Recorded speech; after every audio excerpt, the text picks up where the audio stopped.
Gentlemen, could we get you to take your seats, please?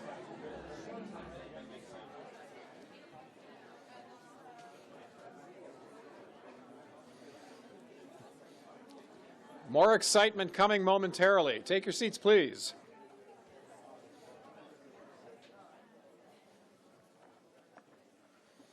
Wow, nobody ever pays that much attention to me at home.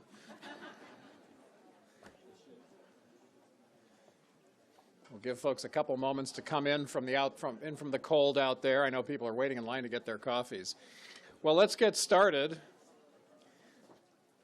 In keeping with the sense of urgency, let's get on to our second panel. First of all, how about another great big round of applause for this morning's first panel?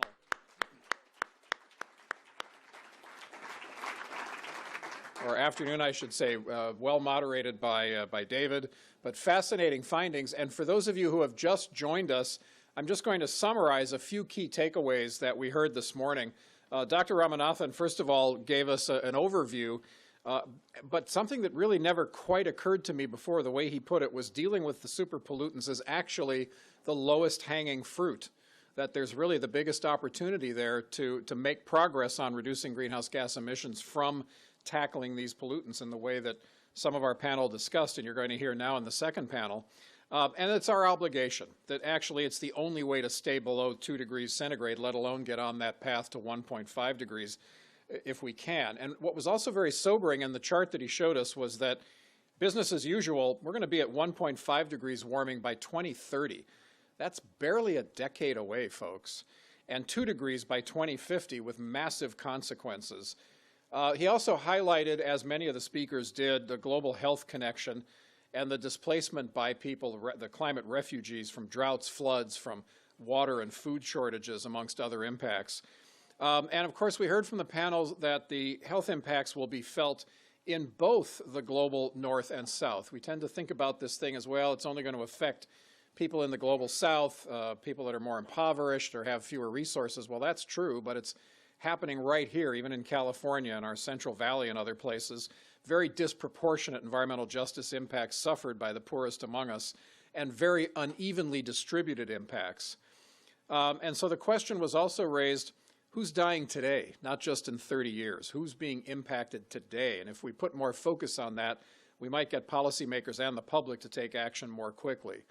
We heard some really interesting commentary and discussion about the need to focus on cooling technology for things like food and medicines, as well as our own environment, air conditioners and so forth, but that by focusing on how to make that more efficient and clean, and by putting the super pollutant metrics at the beginning of the sentence, the beginning of the discussion, instead of as an afterthought, is really an opportunity to invent and invest our way out of some of these problems. Reducing the heat island effect to reduce demand for artificial cooling in the first place can also pay big dividends. And of course, a lack of food cooling leads to decomposing food waste, which of course turns into methane, which exacerbates the problem even more. So it highlights the need to address these cooling technologies. We've heard about the importance of policies like the California Energy Commission, because of investment in energy efficiency and legislated targets like tailpipe limits. Those things also pay economic dividends. The importance of starting early, because policy does take time to implement and deliver, but those policies have been proven over and over again to create jobs and economic wealth. That said, we're going to have a price on carbon if this is going to actually move globally and move faster, and that we have to measure. You can't manage what you don't measure. You need a price on carbon, but what do you put a price on if you're not adequately measuring it? And you can't get citizen support or hold governments accountable without accurate and transparent measurements and reporting. So again, the emphasis to put human health first and to measure. There was a lot of good discussion around the need for and the benefits of coalitions, and I think that's something just about everybody in this room can speak to, especially on these issues that are just starting to get more traction among different stakeholder groups. I know even my own work with the Waterkeeper Alliance, they were all focused, of course, the waterkeepers around the world, on conventional pollution in rivers and streams and in coastlines and oceans, but perhaps failing to understand that climate change is their issue as well. It's affecting their waterways. Now they do, and are joining these coalitions in ways they hadn't before. We got some really interesting questions from folks in the room and comments. We heard about livestock in the room, that perhaps regulators and the public ought to be paying more attention to moving people to eating less meat, that in turn would obviously address methane and some of the other super pollutant issues. The need to tackle maritime and aviation emissions, another opportunity. And finally, and perhaps the most aha takeaway, Costa Rica has no coal. I learned something too. Well, with that, let's get me off the stage and get on to our next panel and learn even more. And so it's my great pleasure to introduce Jason Anderson, who I have to really just be careful every time I say his name so I don't say Jason Alexander, completely different. He's the Director of International Engagement, Strategic Communications, and Non-CO2 Programs. That's a mouthful. I don't know how you get all that on a business card. At ClimateWorks Foundation.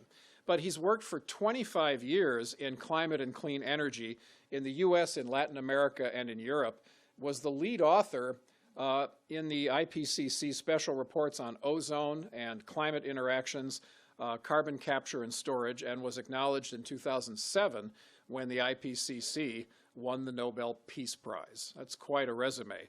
His work also includes cleaning up dirty shipping, so something that was touched upon in the first panel, and preventing methane leakage. So let's welcome Jason Anderson.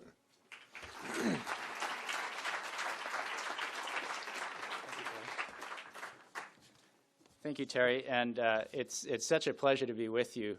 This issue of super pollutants, when I started doing this work, was such that you could fit everybody who cared about it, who didn't work in the fluorocarbon industry or as a regulator, into a very small room and count them on one hand. And so now to have so many friends together and so many colleagues and supporters of this issue together in one place is a great testament to the work that has been done by, among others, those who are listed here, the Climate and Clean Air Coalition. And I would particularly like to point out the Pisces Foundation with David Beckman's great leadership and the work that Vrinda and Fanta have been doing to put this together. It's really a tremendous achievement to bring us all together today. So thank you very much to all of them.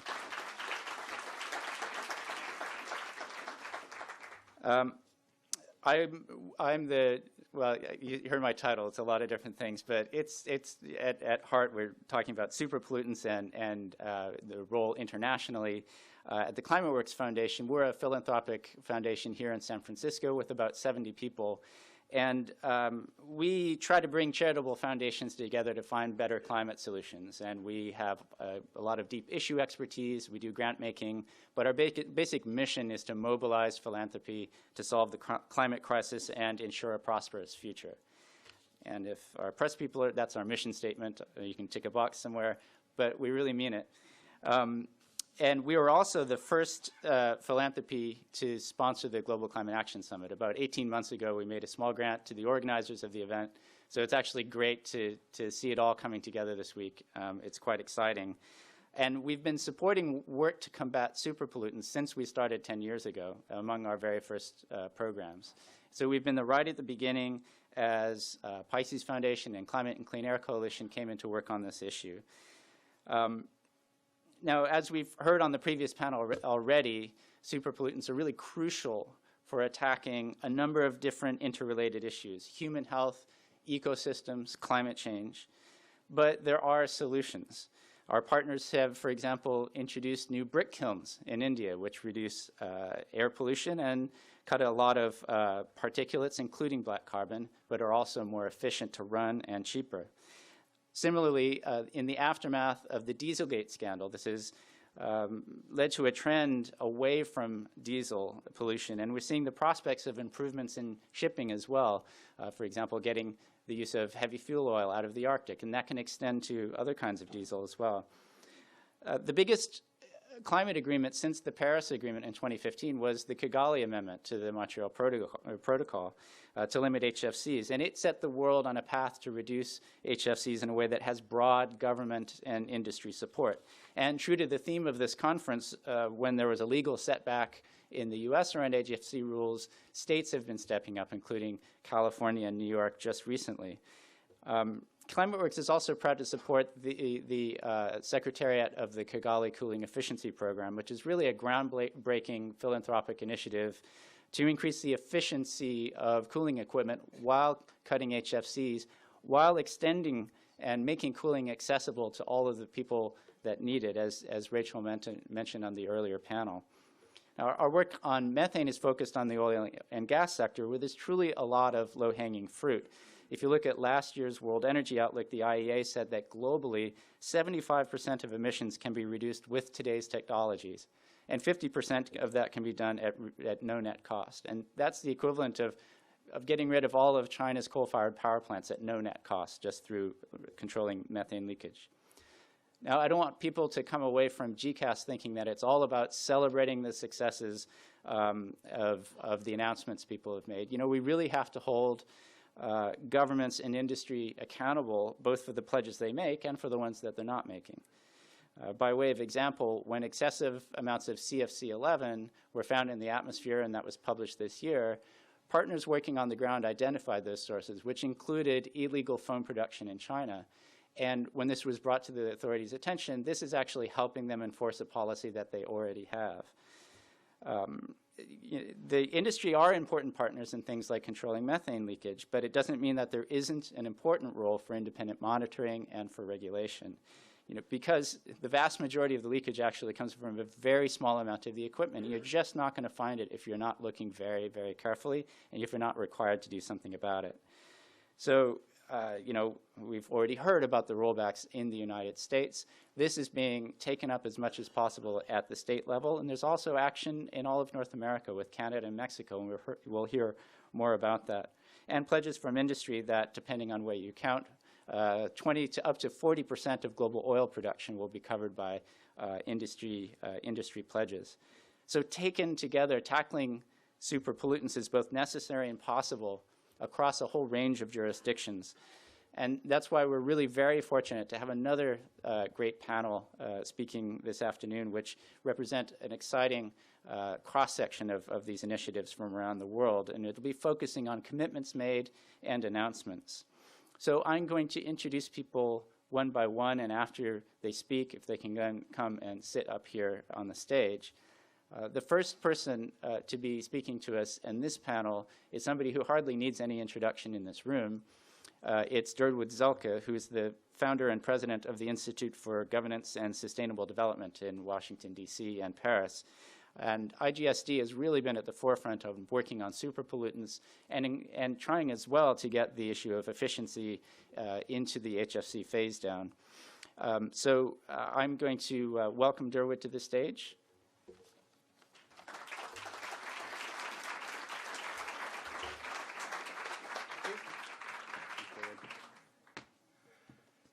ClimateWorks was the first group to get me interested in the short-lived climate pollutants. I had been doing Montreal Protocol for a long time, but it was Hal Harvey who said, you need to do more than that. You need to do the rest of the short-lived climate pollutants as well. So thank you, ClimateWorks.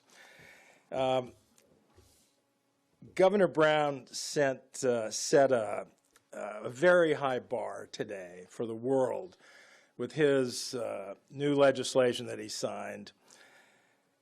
But he started with the recognition that the world faces an existential threat.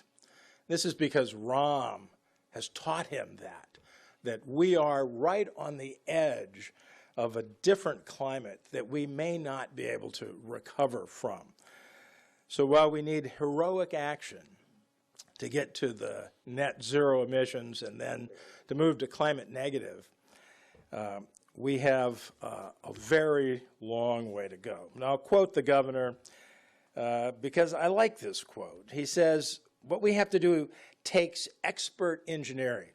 And we have that for short-lived climate pollutants. It takes scientific research, and we have great research on the short-lived climate pollutants. It takes political collaboration. Well, we can see that here. We can see it with the foundations. We can see it with the CCAC coordinating nearly 125 partners, including 61 governments. So we've got that too. And then he says, and it takes great wisdom to forge ahead, not just in one administration, but in several. So I hope we also have that great wisdom. He goes on, he says, that's why I say we're like the base camp. I'm looking up at Mount Everest. We've got a very big mountain to climb. We can't make it to the top of that mountain without aggressive action on short-lived climate pollutants. Ram gave us the great tutorial, but I'll elaborate just on a couple of points. He said that the non-CO2 forcers, the short-lived climate pollutants and the long-lived non-CO2, are about half of current warming. What he didn't say is that when we look at solutions, the short-lived climate pollutants are more than twice the avoided warming at 2050 than aggressive CO2. In other words, they're more than twice as important in this next period. Now, this period is incredibly important because with the short-lived climate pollutants, we can, if we cut them aggressively, we can delay the 2 degrees by about 2 decades, and we also slow the self-reinforcing feedbacks. These are probably the weakest link in the chain of climate protection. And once we start knocking them over, like a series of dominoes, we're not going to stop. And I'll use the Arctic summer sea ice as an illustration. So what we've lost in the reflective shield that right now sends tremendous heat back into space, what we've lost in that reflectivity just between 1979 and 2011 has put 6.4 watts per square meter of warming into the Arctic. And when you average that globally, and that's, by the way, about twice what the global warming is today, but when you average it globally, it's about 25% as much as CO2 has put in that period. So we've got another piece of climate forcing coming as we melt the summer sea ice. And when we finish melting that, which could be within 15 years, we'll add several times that amount of warming. If you picture 12, 18 watts per square meter coming to the Arctic, you can see a wicked cascade of dominoes starting to fall. We'll collapse we'll collapse permafrost. That will release methane and more CO2. We'll kill the boreal forest. We'll slow the thermohaline heat conveyor. And the world's going to enter into a new climate that we don't want to have to deal with. It's going to be really, really tough. Well, we may be at the base camp, as Governor Brown says, but we actually have scaled Mount Everest before when we solved the first great threat to the global atmosphere from CFCs.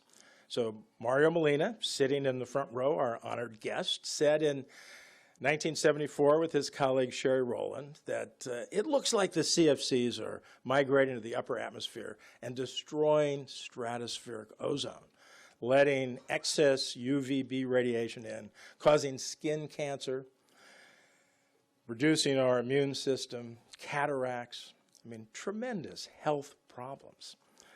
But the world came together. We started with boycotts. There are a few of you who are probably old enough to remember when we stopped using underarm deodorant spray and hairspray. We had about 15 spray cans in every household at that point, propelled by CFCs. Then we did some national measures, and then we moved to the Montreal Protocol at the international level.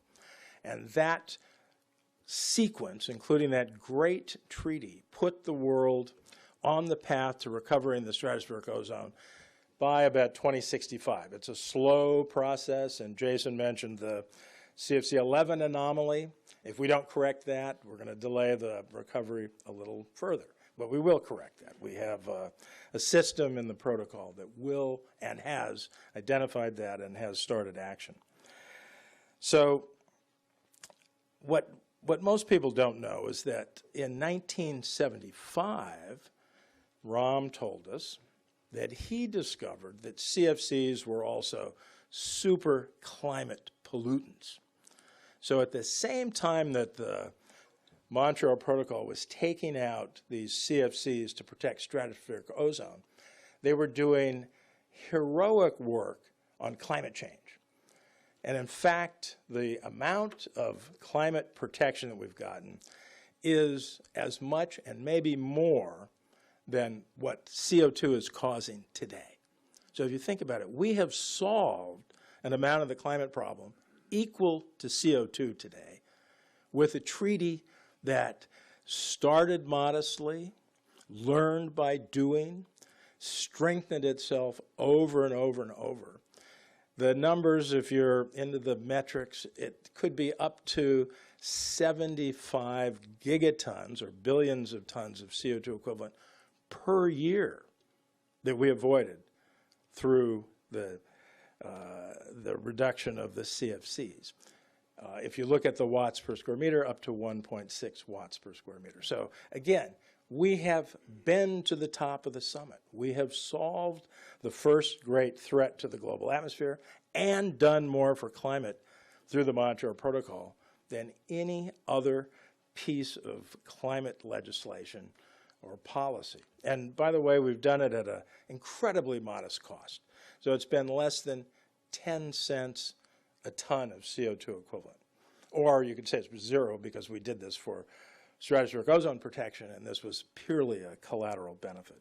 But it's a hell of a benefit. Now, the CCAC played a very important role in the Kigali Amendment. This is the latest iteration where we've taken the Montreal Protocol, which we refer to as a treaty that's a start and strengthen treaty. We worked very hard with support from many of the funders who are here over several years to get what we now call the Kigali Amendment to phase down HFCs, the high GWP HFCs. We're getting rid of. They're out of the atmosphere, and the warming they would have caused is now not going to be caused. And that is up to 0.5 degrees Celsius of warming. Now, just to put that into perspective, Ram told us the difference between 1.5 and 2 degrees and all of the harms that he listed there in that half a degree. That half a degree is what's going to make or break the world. So we have to work incredibly hard to get the short-lived climate pollutants to give us that extra 2 decades so that we can also do what we need to do on the CO2 and with carbon dioxide removal. Now, just as a final comment, while Montreal Protocol is a brilliant treaty that we all need to study, we all need to understand why it's worked, we also need to know that it can still do more. So Rachel mentioned, and so did Jason, that we're now pursuing energy efficiency of the cooling devices that use the HFCs and the substitutes that will replace them for refrigerants. Every time we've done a phase out of refrigerants in the past under the Montreal Protocol, we have had the benefit of catalyzing improvements in energy efficiency. It's been a byproduct. The engineers say we're shutting down the line to change refrigerants. Let's replace the heat exchanger. Let's replace the compressor. Let's make this better. The costs have gone down. It won't cost us anymore. And we'll get a great bump for our clients who buy these things, our customers. But this time the Montreal Protocol, with the help of the Kigali Cooling Efficiency Program, is aiming to do more deliberate improvements in energy efficiency. The Kigali Cooling Efficiency Program, by the way, is a $53 million effort put together by the Pisces Foundation, put together by Hewlett Foundation, put together by ClimateWorks. 19 philanthropists came together in a matter of weeks at the end of the Kigali process to say, we will put a fund together to help bring this amendment across the finish line and then to improve energy efficiency. So I encourage the funders now to take that same will, and I'm looking at David Beckman as one of the great leaders here, to raise another fund that's going to be even bigger for the CCAC and for all the work on the short-lived climate pollutants. Thank you.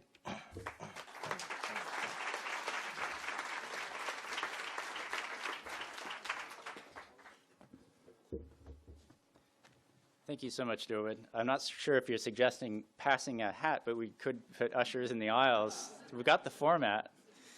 The next speaker, it is really my pleasure to introduce, is Carlos de Regules, who is the Executive Director of the National Agency for Safety, Energy, and Environment of Mexico, which is charged with the industrial safety and environmental protection of the hydrocarbon sector in Mexico. And he has, prior to that, worked nearly 2 decades in the national oil company, Pemex. And it's really exciting to see the work that Mexico is leading in the regulation of methane. And I'm sure we'll hear more about that now. Thank you.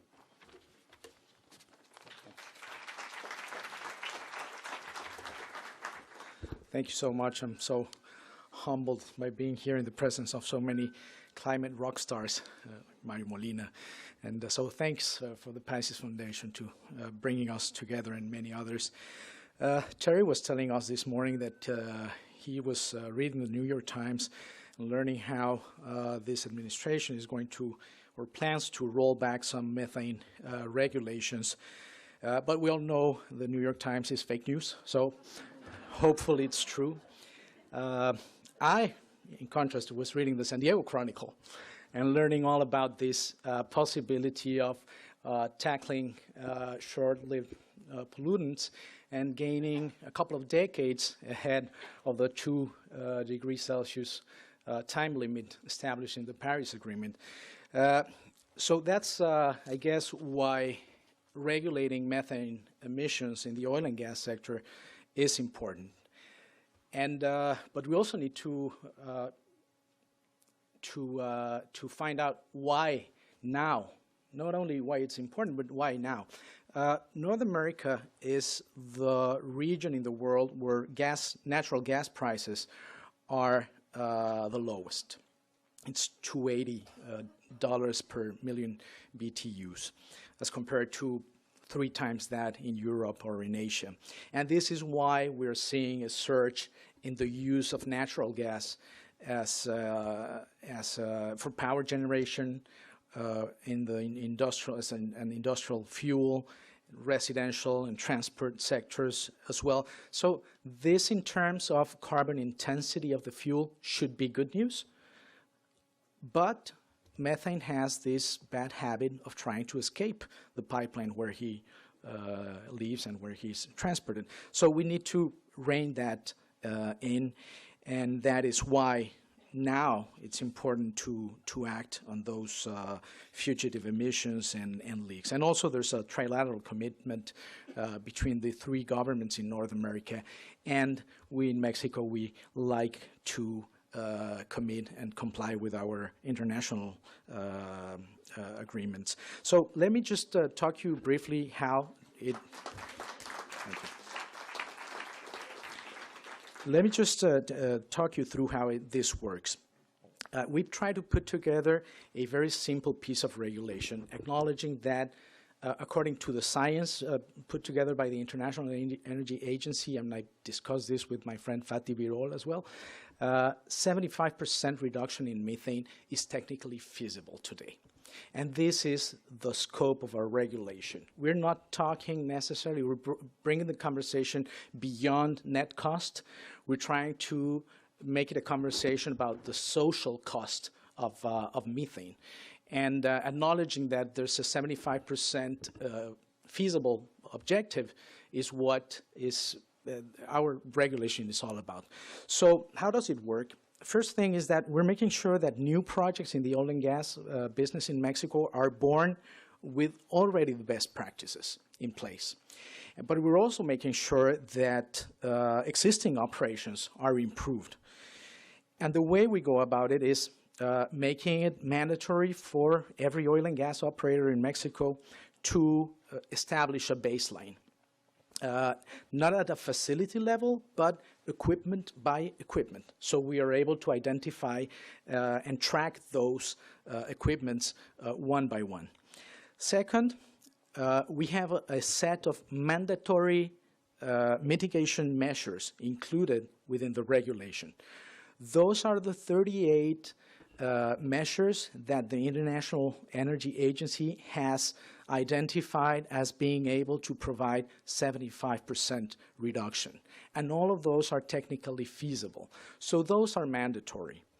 The third thing is that according to the baseline and according to the measures that are applicable to the different subsectors in the oil and gas industry, every operator is mandated to define a goal and a program to achieve that goal, and then report on a yearly basis upon progress. And all of those items of the regulation, the baseline, the mandatory measures, the definition of a goal, and yearly progress on that goal, has to be certified with an opinion by an independent third party. And this, I guess, is what makes this regulation enforceable at the end of the day. So we're very excited about it. We're trying to move forward that business as usual conversation about net cost to social cost. And let me just tell you a little bit where we're standing now. The public consultation period for this regulation is, let me say, halfway through. We've received somewhere in the vicinities of 500 comments that we need to understand and address. We have 45 days for that, so it's going to be pretty tight. Alejandro Carabias will make sure that it happens in time. And after that, we're expecting to have authorization by the Regulatory Improvement Commission in Mexico to move forward with this regulation. So we're looking at probably the final days in October for this to be a reality. So we've been through why it is important, why now, how it works. But let me just drive your attention to how we were able to pull this through. And in one word, I would say partnerships. And many of you here in the room have been fantastic partners. EDF, Cleaner Task Force, Center for Cleaner Policy, Cleaner Institute. So far, in the public consultation process in Mexico, we've received 14 letters of support for this regulation. This, by Mexican standards, is a pretty unique thing, and one of those was signed by Dr. Mario Molina himself, so thank you very much for being a leader in this for so many years. So partnerships bring technical expertise to the table, but they also help build a more robust system of checks and balances. Let me share an anecdote with you. I'm part of a group of people that get together every once in a while to discuss energy strategy and energy policy for the future. And one day, someone in that group asked me, what is it that takes away your sleep as the head of the Safety and Environmental Protection Agency for the hydrocarbon in Mexico? And they were thinking about accidents, Macondo, fires, explosions, and the sort of things. And I had never really given it a thought. And I did. And what took away sometimes my sleep away was undue influence from politics. That's what really takes away the sleep from a regulator. And in times of political polarization and policy polarization, indeed, as the New York Times narrated this morning, technical regulators need to bring long-term regulatory certainty to the table. And technical regulators need strong alliances in order to maintain their technical independence.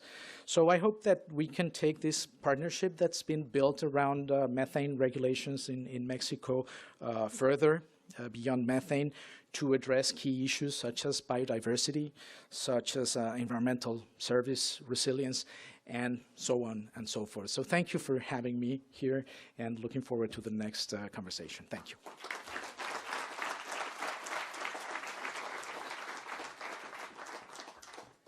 Great, thank you. You can keep Durwood company now. He's been very patient. Our next speaker has actually already been alluded to in the first panel. He is Ricardo Lara, who is a member of the California State Senate. He represents a district that covers a lot of Los Angeles County and Long Beach, and he was referred to as Mr. Super Pollutant. So if you go like that, you've got spandex underneath, I think, right? Okay, we've got a high bar. He didn't steal that name because he's already authored several bills related to super pollutants, including one that's called the Super Pollutant Reduction Act and the California Cooling Act. And later tonight, when there's the Climate and Clean Air Awards, he'll recognize that very well because he shared one last year with Governor Jerry Brown. So please, the floor is yours.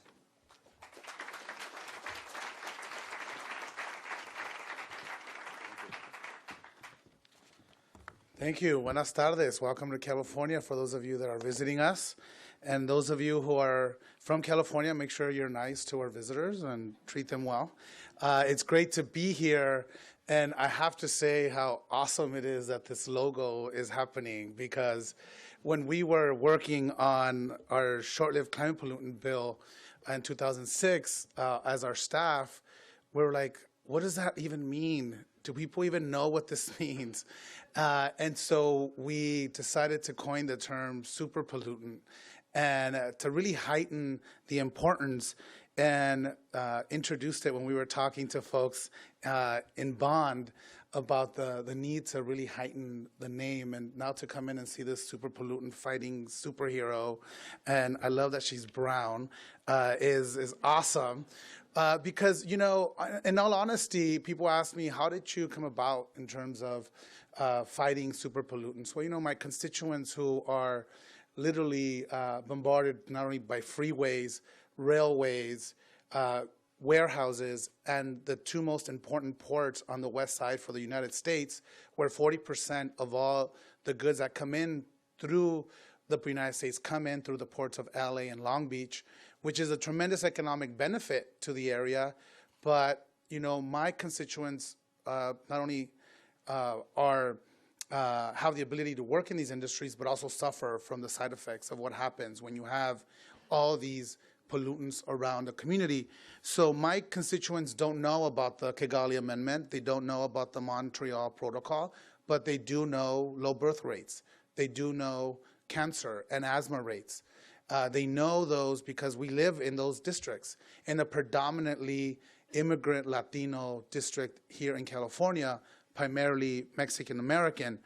And so as we embarked on this discussion, and I love that, you know, we had the regulator perspective. Not all politicians are bad, and we can actually help. I actually want to take a second to give a shout out to the individuals who actually made this possible in California, to make a firm commitment that California, under our Super Pollutant Reduction Act, was going to be setting the nation's toughest reduction standards, 50% of black carbon, 40% reduction in methane, and 40% in HFCs. And I know Ryan's here from the Air Resources Board somewhere. Ryan, of course, he's always in the back, and I want to take credit. Nikita from NRDC, from my NRDC, formerly my office, and Mike Peterson, who's here feverishly taking notes and making sure I stick to my notes. Those are, you know, if our super pollutant superhero had, you know, sidekicks, I would be all of them here, who really helped make this possible. I was the one responsible for strong-arming other politicians to vote for the legislation, and I'm proud to say that we've been very successful.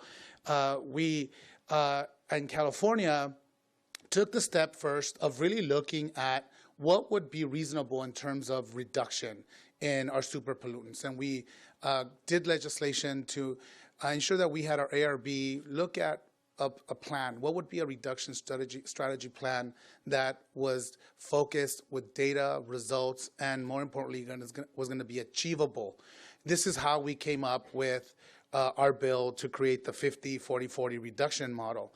And after that, the strategy really moved towards singling out every single super pollutant and how we're going to tackle these issues. And so, you know, we now in California really focus on HFCs as our third component, really after looking at what happened after our national election.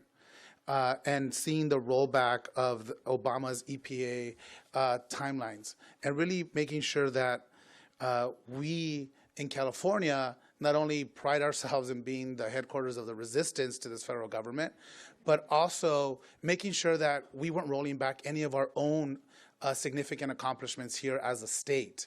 And so we embarked on establishing incentive programs to be able to bring in these partnerships with the businesses to join us with real incentives to getting folks to talk about super pollutants in a way that we've never been before. And we know that the early transitions are critical in terms of the HFCs, because we know that these equipment last 20 to 30 years in our communities if we don't replace them quickly as possible. And it's funny, you talk about what keeps me up at night. Now I look at ACs and refrigerator units in a completely different manner, and they drive me insane every time I see them. And so that's what keeps me up at night. And people think I'm really weird, but you're all in here with me together. And so with the HFC incentive program was really trying to figure out how do we get our most bang for our buck? How do we incentivize through our cap and trade program that we have in California that allows us to invest actual resources to phasing out these technologies? We decided to go for what we can get for the largest thing for our bang for our buck, which is looking at the big refrigerator units. We were able to really hone down and bring in some of the partners that are working at our Port of Long Beach now, who are massive refrigerating units. If you can imagine, 40% of all the goods that come through the United States and touch every single one of your communities, states, and congressional districts come through my district. They are a massive refrigerating unit who have chosen to utilize an ammonia-based system and demonstrate to other competitors and other businesses that this can be done, and lessening our footprint. And so these are things that now businesses are doing that we're allowed to use with our resources. When we talked about black carbon and where we can really hone in, we've done significant, thanks to the work of my former seatmate, Senator Fran Pavley. I guess you rubbed off on me, huh, Fran, a little bit?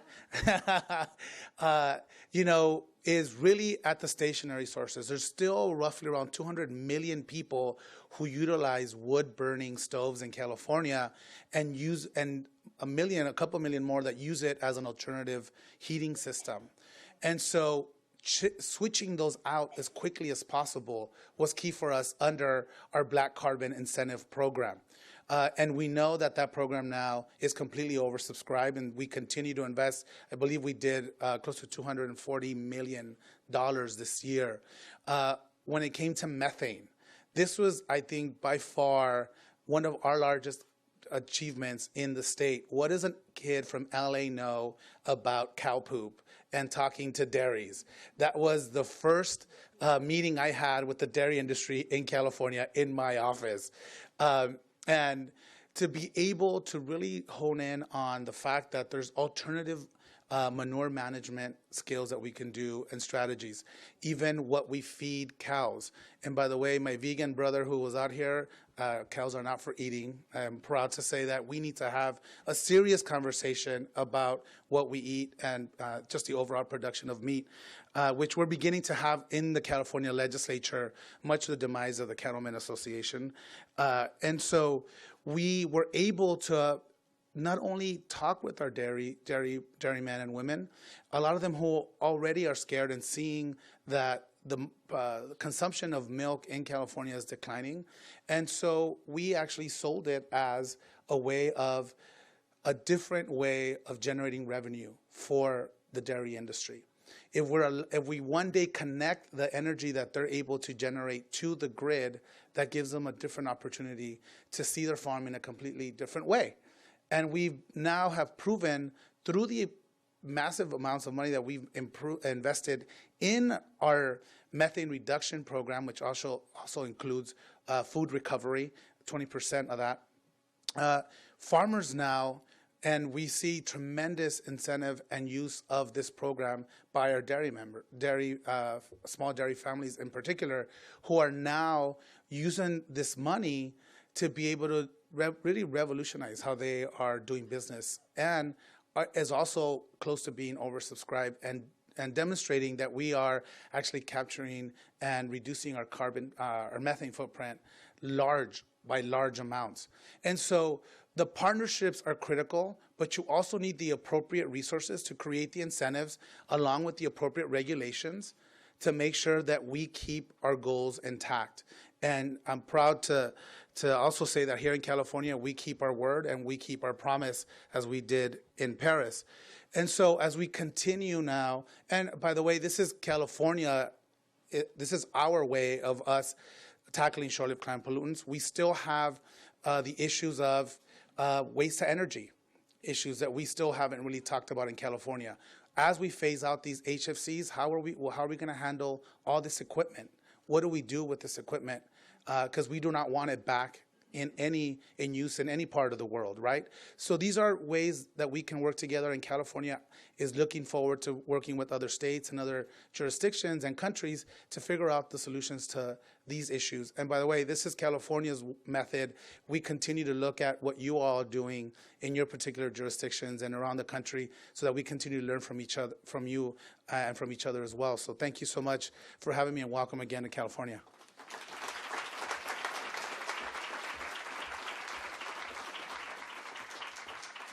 Thank you so much, Senator Lara. Really a model for the kind of subnational political leadership that we're looking at this week, and great to hear from you.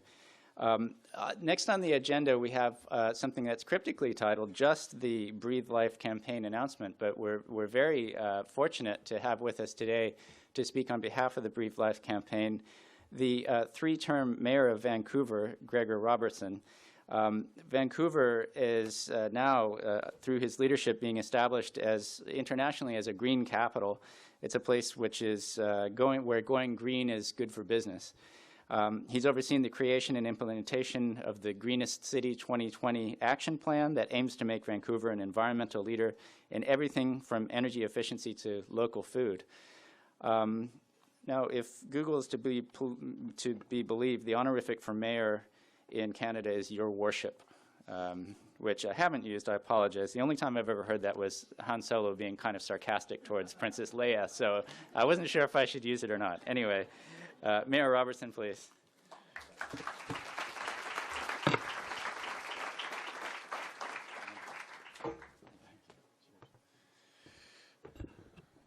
Thanks, and I banned the Your Worship thing 10 years ago. But it's nostalgic when it pops up. It's used across Canada, by the way, unfortunately. Rather inappropriate, but to all of your worships, thanks for welcoming a Canadian to town here.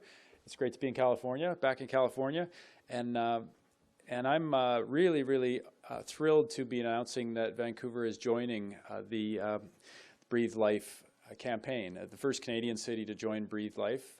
And really focus our work on supporting Breathe Life and join the other cities around the world from Seoul, Korea, to Mexico City, to Washington, D.C. I think there's about 40 cities around the world now that are part of Breathe Life, and really focusing on air quality and the growing challenges that many cities around the world face on this front.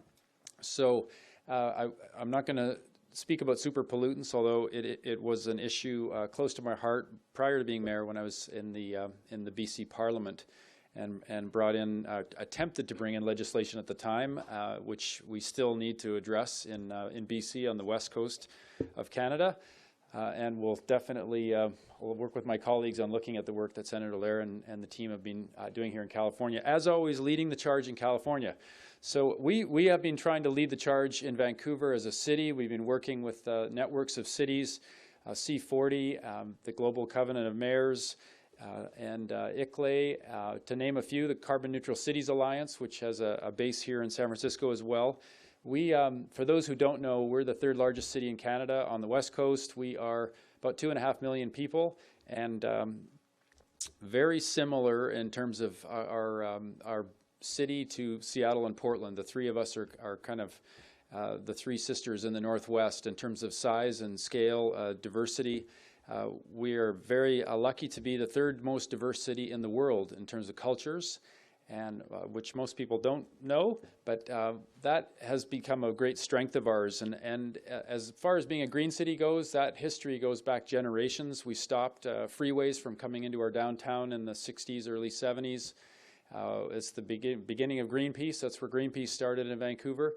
And it's where now one of our most honored citizens is Dr. David Suzuki, who has a really interesting point that he makes, that as humans, we can last a while if you take away the clean food from us. We can last weeks. If you take away clean water from us, we might last a couple of days. If you take away clean air from us, we're down to minutes. So the importance of Breathe Life and the work that's happening in cities right now, the urgency of it, I don't think can be understated. The toxicity in many big cities around the world is horrific, and is finally forcing some of the governments like China and India to address the crisis that they face in those cities. And we have lots of people coming from those cities immigrating, though they have a tough time immigrating into the U.S. these days, thanks to your president. But Canada ends up benefiting from many citizens who literally can't breathe the air, won't breathe the air anymore in their home cities, in Asia in particular. And that's a bigger problem, climate refugees and air quality refugees of another type. So big thanks to the Breathe Life partners, to the World Health Organization, to the Climate and Clean Air Coalition, and the UNEP, and all of the partners, the foundations who've made this possible, who are raising the awareness in all this. We are really proud to be part of the global campaign. It's interesting because Vancouver as a city, we have had most years the cleanest air of any major city in the world. And that's been, when we look at the greenest city challenge that we are undertaking, trying to be the greenest city in the world is like a decathlon, and clean air is one of those events. And that's the event that we've been leading in year after year. We think, well, we got clean air nailed. We got to work on some of the others. Water consumption is a big problem for us, the awareness. We live in a rainforest, and people just let the taps run. And now we have water shortages in the summer due to climate change. So what we face now with clean air, though, over the past 4 years, we have had forest fires in our rainforest near the city. We're seeing the whole West burn, but particularly up into BC. And we have gone from, most years, we would have 0 air quality advisories.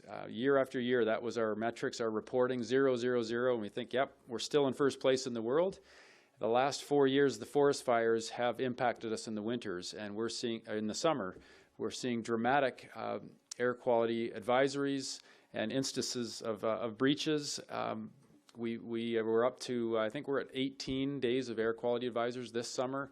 Last year, we set the record at 19, the all-time record. And that's, again, going from 0 up to 18, 19 in the summer. And hundreds, literally, we would go from maybe a couple dozen instances where we'd see particulate matter, ozone, NOx and SOx breaches, maybe a couple dozen in a whole year. Now we're up into the over 300 instances. So we're seeing a 10x impact on our air quality from forest fires due to climate change burning in the rainforest on the West Coast in the Pacific Northwest. And flying down here yesterday in the plane, there were fires all the way down, and forest fire smoke all over the West Coast. And that's sadly the new normal that we're facing. So we can't control that within the jurisdiction of the city. We are pushing really hard on our provincial and federal partners to tackle this as a really critical issue impacting communities. Obviously the danger of the fire, but the air quality is the real challenge that's rising for us. What we can control is the air quality in our city, and it's got us doubling down on the work that we have to do on zero emission vehicles and making sure we have leadership in terms of electric vehicles, zero emission vehicles in the city. We now require every new home that is built, whether it's a house or in a building, has to have a plug-in for electric vehicles. That's a requirement for 100% of new residential in Vancouver, and we have a big focus on building out that charging ecosystem in the city so that we're ready for EVs as they scale up. And we're hopeful that we're going to see in Vancouver huge rapid adoption of electric vehicles as they come onto the market. It's been delayed, and unfortunately it's taking longer, and our projections are sliding. We're one of many cities around the world now who are committed to going 100% renewable. Some cities, when they say 100% renewable, mean their electric supply, their electricity. In Vancouver, we're already there with electricity, but overall, all energy uses, building, heat, and transportation are the big ones in Vancouver that are not renewable at this point. We're 31% renewable as a city in all of our energy uses. And transportation is going to be the big tough one, I think, for cities all over the world. So we're focused on EV infrastructure and making sure we're there, and that's a combined win for air quality and reducing climate impacts. We're also very focused on zero emission buildings. We have a requirement, basically by 2030, every building will have to be 100% zero emission. It'll be 90% in 2025, so it's a very steep curve for the building industry. And good partnerships there to get there. What the big challenge for us is we're burning natural gas in many buildings for heat. And that's going to continue to be a challenge because as a big natural gas producer in the north in particular, there's the fugitive emissions, the super pollutants. We come full circle back to this. Natural gas has been branded for decades as a clean fuel, natural and clean. And has benefited, I think, from that marketing. It was a brilliant marketing campaign out from the outset. And we're in a position now as a city where it's our #1 pollutant. It's our #1 cause of climate change. And we need to address that. So we're in a tough struggle with an industry that has tried to put itself over as being very clean without significant pollution, when in fact it has very significant ones. So that's a piece on the housing in particular and the heat in our buildings that we've got to address in these coming years, and won't be easy.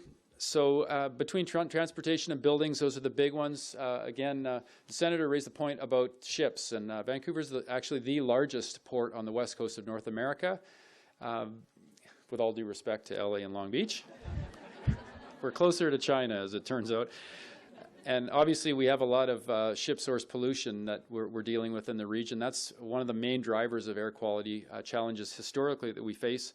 We have progress on that. We're plugging in cruise ships and others that are loading and unloading. So we're making some progress on that, but there's a lot farther to go. So 100% renewable and focusing on being green is our ultimate goal here. And we're really, really appreciative of all the expertise, all of you and your commitment and tenacity to tackle this and help the cities around the world get clean and have beautiful, breathable, fresh air. So thanks for all your great work. Cheers.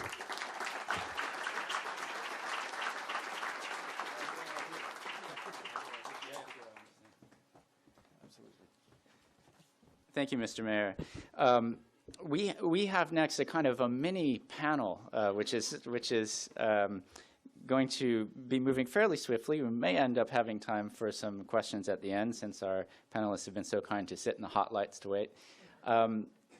It's around the issue of the SLCP challenge, and we're going to be starting with Julie Cerqueira, who is the U.S. Climate Alliance's executive director, where she's helping to advance the climate and clean energy policy priorities of the Alliance's governors and their offices. And afterwards, there'll be 3 more in this mini panel, but we'll come up one by one. So Julie, please.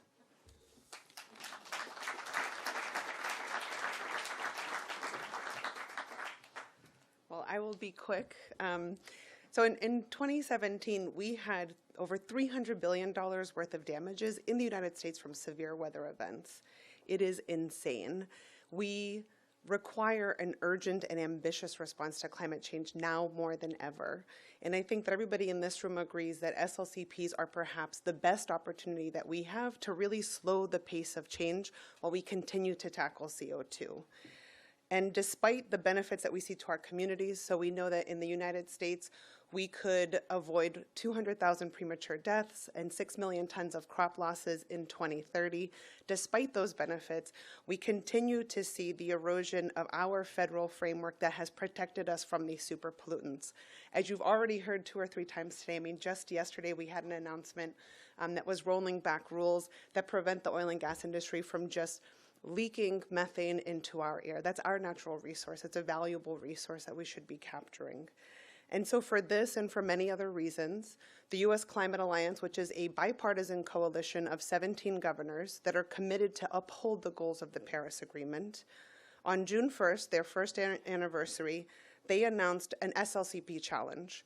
And in this challenge, we called on leaders around the world, whether they're from federal governments, from cities, states, businesses, communities, to look at SLCPs as an opportunity for us to take action. And because we're committed to lead by example, we accepted that challenge. And today I'm announcing that we are going to release an SLCP Challenge to Action roadmap. And that roadmap provides a framework that gives us the potential to collectively reduce our emissions by 40 to 50% by 2030. And over the course of this week, you're going to see our governors on the margins of GCAS come forward with bold announcements for state-specific actions. I'm very pleased and honored that we have Ben Grumbles here from Maryland, who's going to come up on stage and also make a pretty bold announcement. We also have members from industry and from the NGO community that are responding to this call to action today. And we also know that, you know, pollution is a transboundary issue. And so to make sure that North America continues to be a leader on SLCPs, we will also be convening with Mexico and Canada this week in order to talk about mutual commitments across the region to make sure that we as a continent are tackling climate change. So with that, I'm going to turn it back to Jason, who will announce the other 3 as part of our mini panel. So thank you.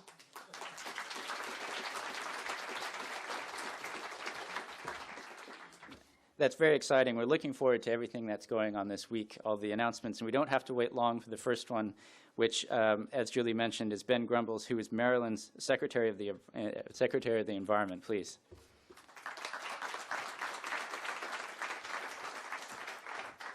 I have a very short-lived speech, and it's simply to say that environmental leadership needs to be bipartisan and bicoastal and multinational. So today, on behalf of Governor Larry Hogan, a Republican of Maryland on the East Coast, we're delighted to be announcing in San Francisco on the West Coast that Maryland will be pursuing regulations to phase out HFCs. We are delighted to be part of a very strong and bipartisan collaboration, the U.S. Climate Alliance, to be making announcements. Our state is committed to climate progress, from RGGI, the Regional Greenhouse Gas Initiative, to our state efforts to continuing to look for ways to reduce methane emissions and also black carbon. But the Governor Larry Hogan, announced earlier this afternoon that we would be joining the other leading states and using regulation to phase out HFCs. Thank you.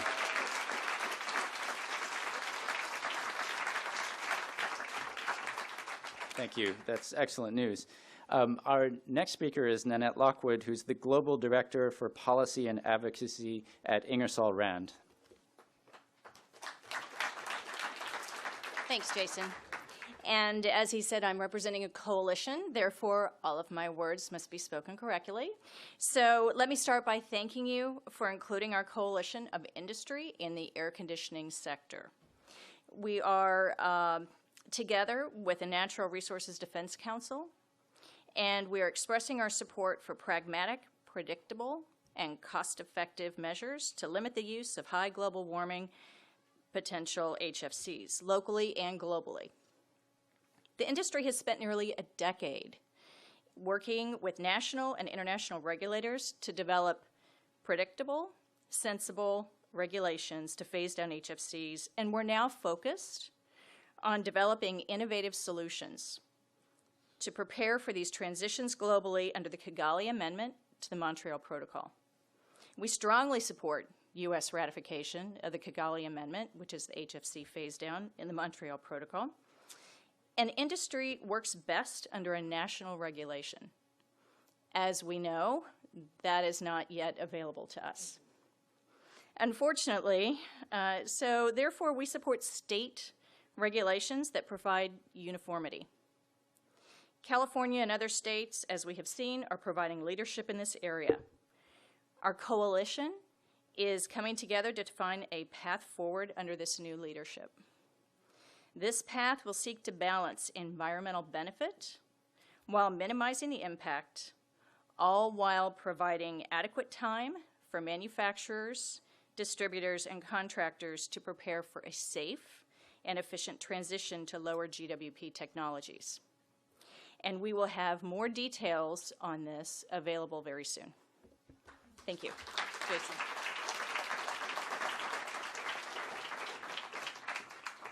Thanks so much. And we conclude with the final speaker, actually, on both panels. Is another person who hardly needs introduction in this room, I imagine, David Doniger, who is the Senior Strategic Director of the Natural Resource Defense Council's Climate and Clean Energy Program.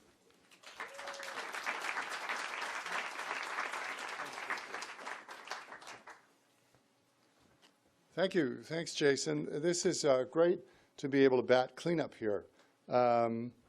NRDC salutes all the leadership steps on HFCs that the front-runner states and companies have taken in recent months, and even just today, 5 minutes ago, to curb these highly dangerous super pollutants.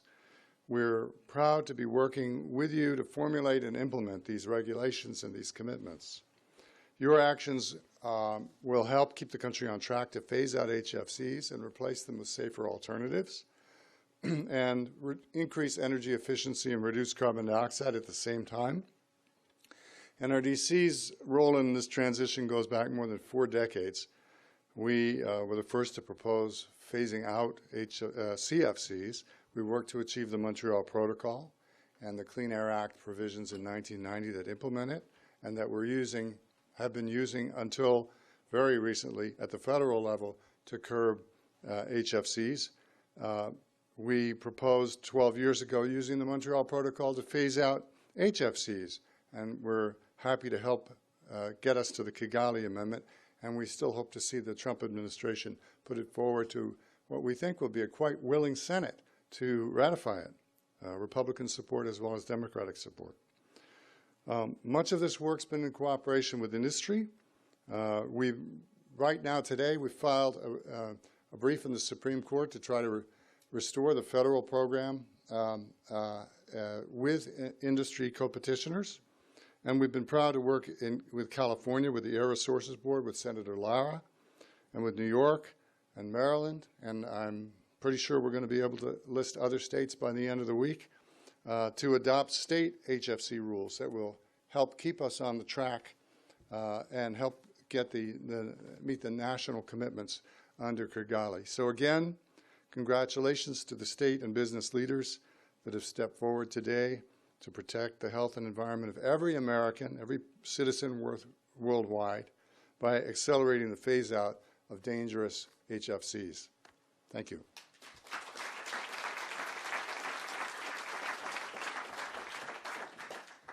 Well, I would just like to look at the entire length of this panel and just appreciate the leadership that we have represented on the stage today. It's really a super panel talking about super pollutants, so thank you very much to all of you.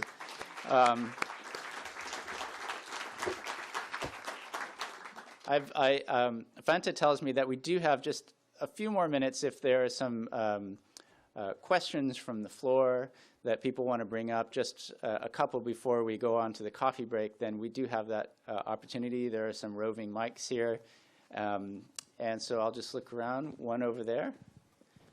And then after that, there'll be one against the back wall up in the corner. Hi. Thank you for a terrific panel and a lot of great information here today. My name is Jennifer Krill from Earthworks. We have a team of roving methane sleuths, and we've logged over 1,200 videos of methane leaks from oil and gas production. And while I won't say we always have an easy time working with regulators, I think that by far our biggest challenge is working with industry. So I wonder if the panelists could speak a little bit to how we're going to overcome the obstacles of working with the oil and gas and other industries. And if we can we just get the second question as well before we go to the panel? Was it you? Hi, Drew Nelson with the Environmental Defense Fund. I also have an oil and gas methane question. But first, I want to thank Carlos for your leadership and for Mexico's leadership on these oil and gas methane regulations. My question to you is, what is the likelihood that you think you'll be able to finalize them before the end of this administration, and what do you think will happen with the next administration, and will they continue your leadership?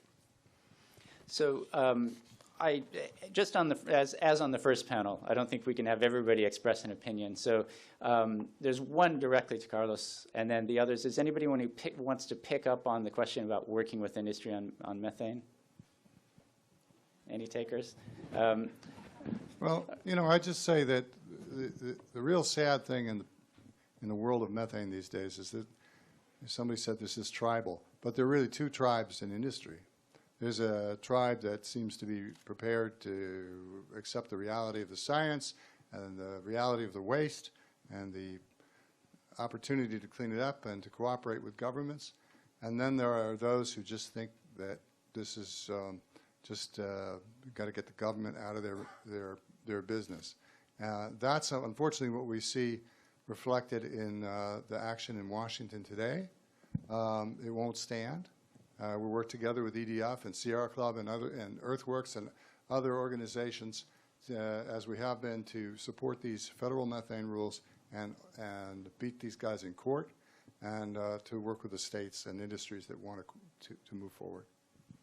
And I would just dovetail on that as well, that in California, look, there's no surprise that we've led, because in our experience, we're controlled by Democrats in both houses of the legislature. The governor has been very, very adamant about these policies. And so industry, the initial reaction to a lot of these policies in the beginning were, well, businesses are going to leave the state. And we were like, okay, that's not going to scare us. But now I think industry has really come around, because we've been able, through our cap and trade program, which is not perfect by any means, but allows us to really generate incentives that help us then really put strict regulations in place as well. And in my experience, we had a conversation with the Irish government, who was like, oh my God, how did you bring agriculture to even have a conversation about methane? And we were able to do it because we not only worked collaboratively and honestly, but were able to demonstrate that we can apport the resources they're going to need to transition, to look at manure management strategies, to look at what we're feeding cattle, what alternative methods we have for waste diversion programs. And now we've invested a lot of money into do that. So it's also the same thing with HFCs. We have businesses that are already working on these issues because of the SNAP rules that we had in place. So they don't want to go back. They want to be able to continue to go forward, and we in California are providing them the resources they need to do so. So in my experience here in California, has been really able to apport the resources we need to help these businesses transition, and giving them the appropriate timelines to be able to meet the goals that we are setting for them. So, Jennifer, thanks for that question, and also Drew. In my previous life, I was a vice president for strategic planning with Pemex, and I understood very neatly that regulatory risk was a threat to the business plan. And so we have been trying to bring industry into a different conversation where methane is actually good and sound business strategy for them as well. And they have been open to discuss this. They have brought interesting things to the table, best practices, practical ways of doing things. So I think we've embarked in a reasonably good conversation and productive conversation with industry. And that takes me to the probability of finalizing the regulations before the end of the administration. I think all the ingredients are there. The major stakeholders, not only from the social stakeholders, academia, government, of course, but also industry is already there. They've taken that step forward. So I think we have a pretty good chance at finalizing those regs by October, probably the first days in November. And that will actually set the stage for the next administration to implement these regulations, but they will be enforceable. So I think there's a fair good chance of these regulations passing and being maintained in the future. So we could have one more question before the coffee break. If the question is where is the coffee break, that doesn't count. That's just right back where. There's up there in the second. Hi, I'm Jennifer Gerholtz with the We Mean Business Coalition, and my question is around shifting from natural gas to renewables. And we talk a lot about natural gas being a bridge fuel, but there's also concerns around methane emissions from that. So I'd love to kind of understand for the states on the panel, what kind of enabling environment are you or could you provide for businesses as we try to really shift towards a fully renewable, low-carbon economy? It's like a PhD thesis, I think, but if you want to summarize. Ben Grumbles, Maryland, and a couple things. One is in Maryland, what we're looking at are how do we put into place regulations for less emissions at compressor stations. We're also looking at the landfill sector. We are looking as well at wastewater treatment plants to get at methane. And we recognize that it's going to take some partnerships across the aisle and with the business community, but it's important in our effort to continue to move towards cleaner and greener. Maybe I'll jump in on behalf of cities. As we're dealing very directly with this shift from natural gas to renewables. In our province, we have a massive natural gas deposit, and so we have huge resources for that. And the provincial government has been very motivated for many years, for decades now, to exploit that resource and to basically make LNG and export that. But that market is saturated globally, so it's been a tough row to hoe. And it's only been quite recently that fugitive methane emissions have been more carefully tracked, that we actually have some metrics on that. And so I think it's very recent that the natural gas industry is coming under pressure now for climate impacts, for pollution impacts, when I think they enjoyed a real hiatus there as a transition fuel, or if not even more so, a clean, natural way to produce heat or electricity. So I think there's a lot of work to do on the advocacy side. I think it's kind of across the board. Those of us that have a role in regulation and government policy are going to need to keep stepping it up and recognizing natural gas as a fossil fuel with lots of problems associated. And there has to be more awareness on this. We, as a city, as we have been tightening the ropes on the natural gas industry, we came under a lot of pressure, very public political attack campaigns that were sponsored by the Ontario Barbecue Association, among others, and some of the big natural gas utility companies in Canada. But it was a nationwide coalition of natural gas companies who banded together to go after Vancouver because we're saying 100% renewable. It took them about a year to figure out that 100% renewable means that natural gas is no longer in the future of our city. So, but once they realized it as a direct threat to their existence, they have cranked up a tough campaign, and now we're into negotiating. We have some leverage, so we are talking about what the transition looks like, how we deal with the infrastructure. But I think the importance of voices in the public, of awareness, are critical right now, because most consumers have no idea. They think it's all a good thing. So we need to turn a corner on making sure natural gas and all its impacts are treated as with the rest of fossil fuels, instead of being the magic solution for the decades to come. Obviously it provides a bridge role for a lot of places that are still burning coal, but it's no silver bullet at all, and we're going to have to phase it out as aggressively as we can.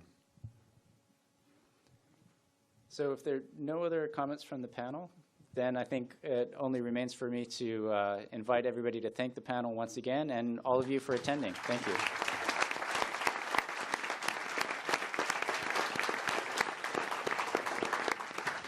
There's now a coffee break, and then at 4:30, the Climate and Clean Air Coalition Awards ceremony. Thank you so much, Jason. My pleasure. It was really fun. As you move over to your coffee break, I just wanted to put a quick plug for an event this Friday, a high-level thematic dialogue as part of GCAS that is titled Fast Action, Super Pollutant Solutions to Cut the Rate of Warming in Half.